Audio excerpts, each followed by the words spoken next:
করছে। আপনারা যদি ভাবেন এগুলো কোনো প্রকার এডিটিং করা, তাহলে এটা ভুল ভাববেন। আর এইগুলো নড়াচড়া করছে চেয়ারের উপর বসে থাকা কোনো একটা দুষ্ট জিন। একটা মসজিদের মুয়াজ্জিন সাহেবের সাথে এমন একটা দুর্দর্শ ঘটনা ঘটে গিয়েছে, যেটা দেখার পর আপনার চোখ কপালে উঠে যাবে। আপনি কি জানেন, দুষ্ট জিনেরা সবসময় মসজিদের ইমাম মুয়াজ্জিন কিংবা মাদ্রাসার ছাত্রদের পিছনে কেন পড়ে থাকে? যে সমস্ত জিনেরা ইবলিসের অনুসারী, তারা সবসময় মসজিদ মাদ্রাসাওয়ালাদের পিছনে নিয়োজিত থাকে। ভিডিওতে যে লোকটি ঘুমিয়ে আছে, তিনি হচ্ছেন একটা মসজিদের মুয়াজ্জিন সাহেব। প্রতি রাতেই ওনার সাথে এমন কিছু দুর্দর্শ ঘটনা ঘটে যায়, যেটা শোনার পর আপনার কাছে গল্প মনে হতে পারে। আমাদের কাছেও বিষয়টা তেমনই মনে হয়েছিল। উনি বারবার বলার পর আমরা দেখার চেষ্টা করলাম আসলে কি তার সাথে এমনটা হয়, নাকি তিনি তার মন গড়া কথা বলছেন। যার কারণে ওনার রুমে আমরা একটা হিডেন ক্যামেরা লাগিয়ে দিয়েছিলাম, যেটার মাধ্যমে আমরা দেখতে পারলাম তার সাথে কি কি হয়। আপনারা ইতিপূর্বে স্ক্রিনে অনেক কিছুই দেখে ফেলেছেন। এতক্ষণ যা কিছু দেখেন, এগুলো দেখার পর আশা করি আপনি এই ভিডিওটিকে মিথ্যা প্রমাণিত করার চেষ্টা করবেন না। এখন আপনার মনে হতে পারে এত কিছু ঘটার পর তিনি এই রুমে কিভাবে টিকে রয়েছেন।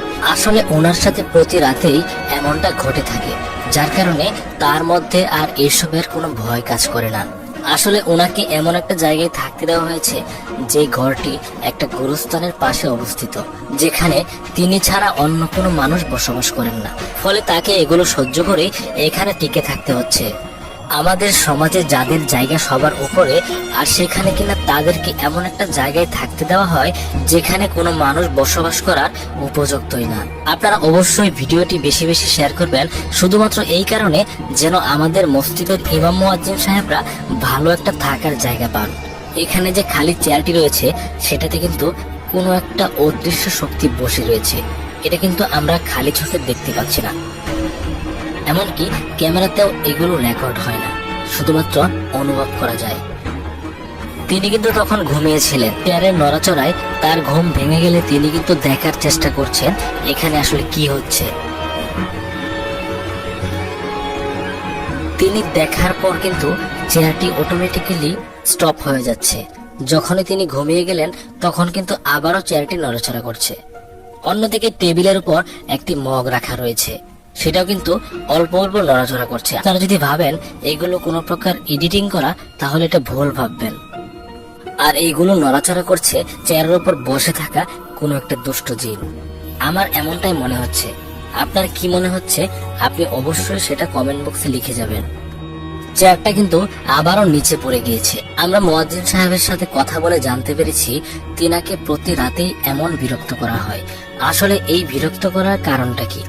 জিনারা কিন্তু ওনার কোনো ক্ষতি করেন না। আসলে ভয় দেখানোর কারণটা কি? ভয় দেখানোর কারণটা হচ্ছে মুয়াজ্জিন সাহেব যেন সারা রাত না ঘুমোতে পারেন এবং ফজরের আজান ঠিকভাবে দিতে না পারেন। ফজরের আজানের মাধ্যমে যেহেতু লক্ষ লক্ষ মুসল্লিরা মসজিদে আসেন, সেখানে যদি ফজরের আজান কিছুটা বিলম্ব করা যায়, তাতে করে অনেক মুসল্লি মসজিদে আসবেন না, ফলে তাদের নামাজ কাজা হয়ে যাবে। এটাই হচ্ছে ইবলিসের অনুসারী জিনদের আসল লক্ষ্য।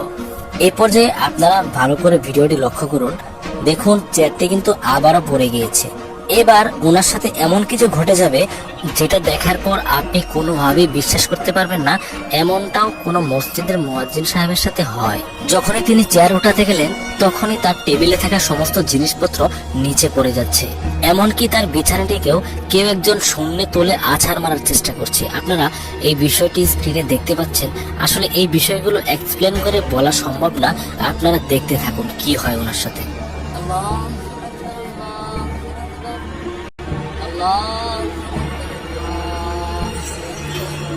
এ পর্যায়ে যখন পরিস্থিতি নিয়ন্ত্রণের বাইরে চলে যাচ্ছে, তখন কিন্তু তিনি আজান দেওয়া শুরু করলেন।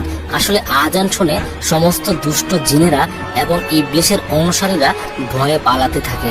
আজান দেওয়ার সাথে সাথে আল্লাহর অশেষ রহমতে সবকিছুই নিয়ন্ত্রণে চলে আসে। আপনাদের কাছে বিশেষভাবে অনুরোধ করছি, আপনারা ভিডিওটি বেশি বেশি শেয়ার করবেন।